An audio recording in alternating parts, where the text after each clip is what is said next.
ಇದೊಂದು AW channel. ನೀವು ಜನರ ಅಭಿಪ್ರಾಯ ಶೇರ್ ಮಾಡ್ತೀರಾ ಸರ್? ಈಗ ಸಿದ್ದರಾಮಯ್ಯ ಸರ್ಕಾರ ಬಂದ್ಬಿಟ್ಟು ಜನಪರ ಸರ್ಕಾರ ಅಂತ ಹೇಳ್ತಾರೆ, ಅದರ ನಿಮ್ಮ ಹೇಳಿಕೆ? ಅದು ಎರಡು ಮಾತಿಲ್ಲ ಸರ್, ಖಂಡಿತ ಅಗತ್ಯವಾಗಿ. ಹೌದಾ ಸರ್? ಖಂಡಿತವಾಗಿ ಅಗತ್ಯವಾಗಿ. ಅಗತ್ಯ ಅಂತ ಹೇಗೆ ದೃಢ ನಂಬಿಕೆ? ಇವತ್ತು ಒಂದು ಶಾಲಾ ಕಾಲೇಜ್ ಮಕ್ಕಳಾಗ್ಬೋದು, ಬಡವರಿಗಿರ್ಬೋದು, ಮಹಿಳೆಯರಿಗೆ ಉಚಿತ ಬಸ್ ಪ್ರಯಾಣ, ಎಲ್ಲ ಕಡೆ ಹೋಗೋಕ್ಕಂಥ ವ್ಯವಸ್ಥೆ ಖಂಡಿತವಾಗ್ಲೂ ಮಾಡ್ಕೊಟ್ಟಿದ್ದಾರೆ. ಅವ್ರ ಹತ್ರ ಹಣ ಹೊಂದಿಸ್ಕೊಳ್ಳೋಕ್ಕಾಗಲ್ಲ. ಎಲ್ಲ ಸಾಮಾನ್ಯ ಧರ್ಮಸ್ಥಳ ಅಪರೂಪ ಬಡವರು ಅವರಲ್ಲಿ ಅಂಥವರಲ್ಲಿ ಇವತ್ತು ಧರ್ಮಸ್ಥಳ ಇನ್ನೊಂದು ಮತ್ತೊಂದು ಎಲ್ಲ ಕಡೆ ಹೋಗಿ ಪ್ರಯಾಣ ಮಾಡಿ ಪಾಪ ಅವರ ಆಸೆನ ಈಡೇರಿಸ್ಕೊಳ್ತಕ್ಕಂಥ ದಿನಗಳು ಆಗಿದೆ. ಈಗ ಒಂದು ಕಡೆ ಈ ಫ್ರೀ ಎಲ್ಲ ಕೊಟ್ಟಿರೋದು ಎಷ್ಟೋ ಜನ ಅಪೋಸ್ ಮಾಡ್ತಾರೆ, ಅದು ಸರಿ ಇಲ್ಲ ಸರ್. ಹೇಳ್ತಾರೆ ಸರ್, ಏನು ಹೇಳಲ್ಲ, ಏನು ಕೊಟ್ಟರು ಒಪ್ಪೋದಿಲ್ಲ, ಒಪ್ಪೋದು ಇಲ್ಲ. ನಮ್ಮದು ಇವತ್ತಿನ ಸರ್ಕಾರದ ಎಲ್ಲ ಸರ್ಕಾರಗಳು ನೋಡಿದ್ದೀನಿ, ನಾನು ಕೂಡ ರಾಜಕಾರಣ ಮಾಡೋದಿಲ್ಲ ಅಂತ ಹೇಳೋಣ. ಬಟ್ ಆದರೆ ಪಾರ್ಟಿ ವೈಸ್ ಮಾತಾಡ್ತಿಲ್ಲ. ಉಳಿದ ಸರ್ಕಾರಗಳು ಹೋಲಿಸ್ಕೊಂಡ್ರೆ ಸಿದ್ದರಾಮಯ್ಯ 100ಕ್ಕೆ 100 ಭಾಗ ಉತ್ತಮವಾದ ಆಡಳಿತ ನೀಡ್ತಾ ಇದ್ದಾರೆ, ಅದ್ರಲ್ಲಿ ಎರಡು ಮಾತಿಲ್ಲ. ಹೌದು ಸರ್. ಅವ್ರು ಯಾವ ಪರ ಸಪೋರ್ಟಿವ್ ಆಗಿದ್ದಾರೆ ಅಂತ ಜನಕ್ಕೆ ಅರಿವು ಮೂಡಿಸ್ಬೋದು. ಯಾವ್ಯಾವ ಪರ ಅವರು ಸಪೋರ್ಟ್ ಮಾಡೋರೆ ಜನರಿಗೆ? ರೈತರ ಬಗ್ಗೆ, ರೈತರಿಗಾಗ್ಬೋದು, ಅಲ್ಪಸಂಖ್ಯಾತರಿಗೆ, ಹಿಂದುಳಿದ ವರ್ಗ, ದಲಿತರಿಗಾಗ್ಬೋದು, ಎಲ್ಲ ಅವರ ಹಿಂದುಳಿದ ವರ್ಗದ ಪರ ಎಲ್ಲ ಥರಕ್ಕೂ ಸಹಾಯ ಮಾಡಿದ್ದಾರೆ ಸರ್. ಇವತ್ತು ಆ ಥರ ಅವರೆಲ್ಲ ಮುಂದೆ ಬಂದು ಯಾರೂ ಮಾತಾಡೋದೇ ಇಲ್ಲ. ಎಲ್ಲ ಯಾಕೆ ಮಾತಾಡೋಲ್ಲ ಸರ್? ನಾವು ವಾಸ್ತವತೆನೇ ಹೇಳೋದು. ನೀವು ಹೇಳ್ತಿರೋದು ವಾಸ್ತವ ಇಲ್ಲ, ವಾಸ್ತವತೆನೇ ಹೇಳ್ತಿರೋದು. ಹೌದು. ನಾನೇನು 10 ರೂಪಾಯಿ ಉಪಯೋಗನೂ ಪಡ್ಕೊಂಡಿಲ್ಲ, ಅಥವಾ ನಾನು ಪಾರಾಗಿ ಮಾತಾಡ್ತಿಲ್ಲ. ಇರೋದಲ್ಲಿ ಹಿಂದಿಗೆಲ್ಲ ಉಳಿಸ್ಕೊಳಕ್ಕೆ ಹೋದರೆ ತುಂಬ ಉತ್ತಮವಾದ ಸಹಾಯ. ಯಾವುದು ನಿಮಗೆ ಇಷ್ಟ ಅವ್ರು ಮಾಡಿರೋ ಒಂದು ಜನಕ್ಕೆ ಒಳ್ಳೆಯದ್ರಲ್ಲಿ? ಸರ್, ಅವ್ರು ಮಾಡಿರೋ ಪ್ರಕಾರ ನನಗೆ ದಲಿತರಿಗೆ ಮೀಸಲಾತಿ ಕೊಟ್ಟರು, ಗುತ್ತಿಗೆ ಇದರಲ್ಲಿ ಮೀಸಲಾತಿ ಕೊಟ್ಟರು. ಅದು ಬಹಳ ಉತ್ತಮವಾದ, ರಾಷ್ಟ್ರಪತಿ ಹತ್ರ ಅಂಕಿತ ಹಾಕ್ಸ್ಕೊಬಂದು ಜಾರಿಗೆ ತಂದರು ಅವರೆಲ್ಲ. ಅದು ಬಹಳ ಉತ್ತಮವಾದಂಥ ಕೆಲಸ.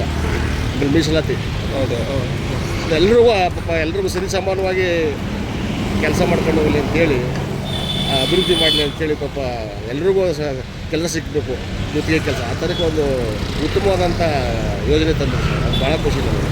ಈಗ ನಮ್ಮ ಭಾರತ ದೇಶದಲ್ಲಿ ಬಂದ್ಬಿಟ್ಟು ಮೋದಿ ಸರ್ಕಾರ ನಡೀತಿದೆ.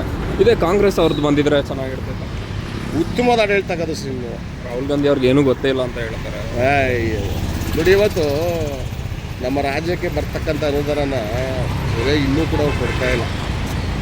ನಾವು ವಿದ್ಯಾವಂತಲ್ಲಿ ಓದ್ತಿದ್ದೀವಲ್ಲ, ಮಾಧ್ಯಮದಲ್ಲಿ ನೋಡ್ತಿದ್ದೀವಲ್ಲ, ಬರೀ ಅವ್ರ ಪರವಾಗಿ ಮಾತಾಡ್ತಾರೆ ವಿನಃ ಮೀಡಿಯಾದವರೆಲ್ಲ BJP ಪರವಾಗಿ ಮಾತಾಡ್ತಾರೆ. ಇವತ್ತು ಪಾಕಿಸ್ತಾನ ವರ್ಸಸ್ ಇಂಡಿಯಾ, ಹೌದು, ವಾಸ್ತವದಲ್ಲಿ ಇನ್ನೂ ಇಷ್ಟು ಜನಕ್ಕೆ ಗೊತ್ತಿಲ್ಲ. ಗೊತ್ತಾಗಿಲ್ಲ ನೀವು ಹೇಳಿದ್ದು. ಪಾಕಿಸ್ತಾನ ವರ್ಸಸ್ ಇಂಡಿಯಾ ವಾರ ಇದೆಯಲ್ಲ ಸರ್. ಹೌದೌದು ಸರ್. ಅದು ವಾಸ್ತವತೆಯೇ ಜನಕ್ಕೆ ಇನ್ನೂ ಗೊತ್ತಿಲ್ಲ, ಏನಾಗಿದೆ ಅಂತ. ಹೌದು, ಇಂಡಿಯಾ ಮೇಲೆ ಫೇವರ್ ಆಗಿ ಮಾತಾಡ್ತಾರೆ, ಇಲ್ಲ ಅಂತಲ್ಲ. ನನಗೂ ಜನಕ್ಕೆ ಅದು ಗೊತ್ತಾಗಬೇಕಲ್ವ, ವಾಸ್ತವತೆ ಗೊತ್ತಾಗಬೇಕಲ್ವ ಸರ್. ಹೌದು ಹೌದು ಸರ್. ಏನಾಗಿದೆ ಅಲ್ಲಿ ಅವ್ರು ಹೇಳೋ ಪ್ರಕಾರ ಆಗಿದ್ರೆ ಎಲ್ಲ ಖುಷಿ ಪಡ್ತಾರೆ, ಅದ್ರಲ್ಲಿ ಹೇಳಿ ಮಾತಿಲ್ಲ. ಅವ್ರ ದೇಶದ ಜನ ಖುಷಿ ಪಡ್ತಾರೆ. ಈ ಮೀಡಿಯಾದಲ್ಲಿ ಬರ್ತದಲ್ಲ, ಹೌದು ಸರ್, ಅದು ವಾಸ್ತವತೆ ಆಗಿದ್ರೆ ಎಲ್ಲ ಖುಷಿ ಪಡೋಂಥ ವಿಚಾರ ಅದು. ಹೌದು. ಅವರು ಸರಿಯಾಗಿರೋ ಒಂದು ನಿಜ ಹೇಳಿಕೆಗಳು ಕೊಡ್ತಾ ಇಲ್ಲ, ಅದರಲ್ಲಿ ನಮಗೂ ಕರೆಕ್ಟಾಗಿ ನಂಬೋಕ್ಕೂ ಆಗ್ತಾ ಇಲ್ಲ. ಹೌದು, ಅದಕ್ಕೆ ಓಕೆ. ಇದೇ ಬಂದ್ಬಿಟ್ಟು DK ಶಿವಕುಮಾರ್ ಅವರು ಬಂದರೆ ನೆಕ್ಸ್ಟ್ ಸಿದ್ದರಾಮಯ್ಯ ಅವರ ಜಾಗಕ್ಕೆ ಇಲ್ಲ ಪರವಾಗಿಲ್ವ ಅವ್ರು ಬಂದರೆ? ಮಾಡ್ತಾರೆ ಸರ್, ಉತ್ತಮವಾದ ಆಡಳಿತ ಕೊಡ್ತಾರೆ. ನಂಬಿಕೆ ಇದೆ, ಅವ್ರ ಮೇಲೆ ನಂಬಿಕೆ ಇದೆ. ಅವರು ನಿಯತ ಪಾರ್ಟಿ ಪಕ್ಷಕ್ಕೆ ಅವರು, ಓಕೆ, ಹಾಗಾಗಿ ಪಕ್ಷದ್ರೋಹ ಮಾಡೋದಿಲ್ಲ ಅವರು ಅಂತ. ಹೌದು, ಕಾಂಗ್ರೆಸ್ ಪ್ರಣಾಳಿಕೆ ಏನಿದೆ ಅದನ್ನು ಈಡೇರಿಸ್ತಾರೆ ಅನ್ನೋ ನಂಬಿಕೆ ಇದೆ ನನಗೆ.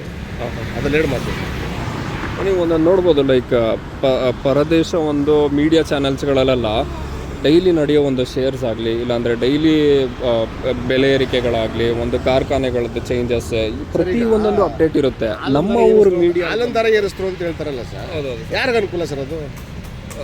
60 ರೂಪಾಯಿ ಇದೆ ಇವಾಗ ಒಂದು ಲೀಟರ್. ಸರ್, ಯಾರಿಗೆ ಅನುಕೂಲ ಆಗುತ್ತೆ ಸರ್ ಅದು? ಅನುಕೂಲ ಹೆಂಗಿದ್ರೆ ಯಾರಿಗೆ ಅನುಕೂಲ ಆಗುತ್ತೆ ಹೇಳಿ ಸರ್? ಅದು ಸರ್ಕಾರಕ್ಕೆ ಸರ್ಕಾರಕ್ಕಲ್ಲ ಸರ್, ಅದು ರೈತರಿಗೆ ಅನುಕೂಲ ಆಗುತ್ತೆ ಸರ್. ರೈತರಿಗೆ ಅನುಕೂಲ ಆಯ್ತದ. ರೈತ ಈ ದೇಶದ ಬೆನ್ನೆಲುಬು. ರೈತನಿಗೆ 10 ರೂಪಾಯಿ ಜಾಸ್ತಿ ಕೊಟ್ಟರೆ ಲಾಸ್ ಆಗೋದಿಲ್ಲ. ರೈತ ಇಲ್ಲ ಅಂದರೆ ದೇಶವೇ ಇಲ್ಲ. ರೈತರಿಲ್ಲ ಅಂತಂದರೆ ಇಲ್ಲಿ ದೇಶ ನಿಂತರೆ ರೈತರ ಬೆನ್ನೆಲುಬು ಇದ್ರ ಮೇಲೆ. ಹಾಗಾಗಿ 10 ರೂಪಾಯಿ ಹಾಲು ಜಾಸ್ತಿ ಮಾಡಿದ್ರೆ ಏನು ತೊಂದರೆ ಆಗಲ್ಲ ಸರ್, ರೈತರಿಗೆ ಅನುಕೂಲ ಆಗುತ್ತೆ. ಅದು ನಮ್ಗೆ ಹೆಂಗೆ ಗೊತ್ತಾಗುತ್ತೆ ಇದು ಕರೆಕ್ಟಾಗಿ ರೈತರ ಕೈಗೆ ಹೋಗಿ ಸೇರ್ತಿದೆ? ಈಗ ಸರ್ ಹೈನುಗಾರಿಕೆ ಮಾಡ್ತಾರೆ. ಓಕೆ, ಎಷ್ಟೋ ಜನ ಹಸು ಸಾಕ್ತಿರ್ತಾರೆ, ಜೀವನ ಮಾಡ್ಕೊ ಹೋಗ್ತಾರೆ. ಅವ್ರಿಗೆ ಒಂದು 10 ರೂಪಾಯಿ, 1 ಲೀಟ್ರಿಗೆ ಒಂದು 5 ರೂಪಾಯಿ ಜಾಸ್ತಿ ಸಿಕ್ಕರೆ ಎಷ್ಟು ಅನುಕೂಲ ಆಗುತ್ತೆ ಅವ್ರಿಗೆ? ಇದು ಅನುಕೂಲ ಅಲ್ವಾ ಸರ್? ಹೌದೌದು ಸರ್. ಒಂದು ರೂಪದಲ್ಲಿ ಎಲ್ಲ ಯೂಸ್ ಮಾಡ್ತಾರೆ, ಅದು ಬೇರೆ ವಿಚಾರ. ಶ್ರೀಮಂತರು ಯೂಸ್ ಮಾಡ್ತಾರೆ, ಎಲ್ಲ ಬಡವರು ಯೂಸ್ ಮಾಡ್ತಾರೆ, ಇಲ್ಲ ಅಂತ ಹೇಳೋದಿಲ್ಲ. ಆದರೆ ಅದು ರೈತರಿಗೆ ಅನುಕೂಲ ಆಗೋಲ್ಲ. ಓಕೆ.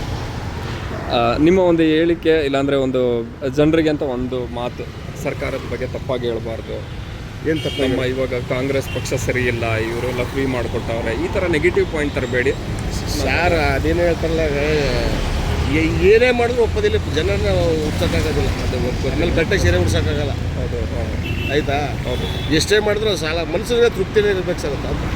ಆಸೆ ಇರ್ಬೇಕು, ದುರಾಸೆ ಇರಬಾರ್ದು. ಹಾಂ ಹಾಂ. ಈಗ ಹೇಳ್ತಾರೆ, ಕೆಲವರು ಹೇಳ್ಬೋದು ಫ್ರೀ ಬಸ್ ಮಾಡದಿರ್ಬೇಕಿತ್ತು, ಮಕ್ಳಿಗೆ ಮಾಡ್ಬಿಟ್ಟು ಆಮೇಲೆ ಫ್ರೀ ಎಜುಕೇಷನ್ ಕೊಡಿಸ್ಬೇಕಿತ್ತು ಅಂತ.